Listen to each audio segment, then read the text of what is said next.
నెల్లూరు జిల్లా ఆత్మకూరు నియోజకవర్గం ఆత్మకూరు మున్సిపాలిటీ పరిధిలోని వెంకట్రావుపల్లి 2వ వార్డులో గిరిజనులు చేసిన ఆరోపణలపై వార్డు కౌన్సిలర్ డి శివకోటారెడ్డి స్పందించారు. తనపై వచ్చిన ఆరోపణలను ఆయన ఖండించారు. తాను గిరిజనులను ఎలాంటి విధంగానూ ఇబ్బంది పెట్టలేదని స్పష్టం చేశారు. వారి స్థలాలను తాను ఆక్రమించినట్లు ఎవరైనా నిరూపిస్తే ఎటువంటి విచారణకైనా చర్యలకైనా సిద్ధంగా ఉంటానని తెలిపారు. అసత్య ప్రచారాలతో తన ప్రతిష్ట దెబ్బతీయాలనే ప్రయత్నాలు జరుగుతున్నాయని కూడా ఆయన పేర్కొన్నారు. ఈ అంశంపై సంబంధిత అధికారులు సమగ్ర విచారణ జరిపి వాస్తవాలు వెలుగులోకి తేవాలని స్థానికులు కోరుతున్నారు. నేను 2వ వార్డు కౌన్సిలర్ని. నా పేరు దగ్గుమడి శివకోటారెడ్డి. నిన్న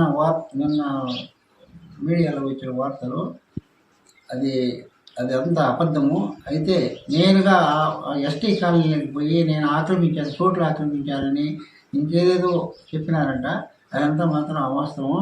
నాకైనా ఒక్క సెంటు అక్కడ కనుక ఉన్నా నేను దేనికైనా బాధ్యుంది. నా మీద కావాలని కొంతమంది ఫేక్గా ప్రచారం చేస్తున్నారు. ఇల్లు కానీ రోడ్లు కానీ మొత్తం వేసింది నేనే. కుళాయి నీళ్ళు కానీ మొత్తం సప్లై చేసింది నేను.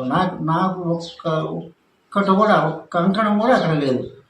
కావాలంటే ఎవరినైనా వేసారని కూడా ఏమైనా చేసిన వాళ్ళంతా చెప్పి ఈ మధ్యకాలంలో ఒకరు ఇద్దరు సేఫ్గా వచ్చి వాళ్ళ పబ్బం గడుపుకునే దానికి నా మీద నా మంచితనాన్ని ఆశాగా తీసుకొని వాళ్ళు నా మీద దుష్ప్రచారం చేసేదానికి ప్రయత్నిస్తారు. నేను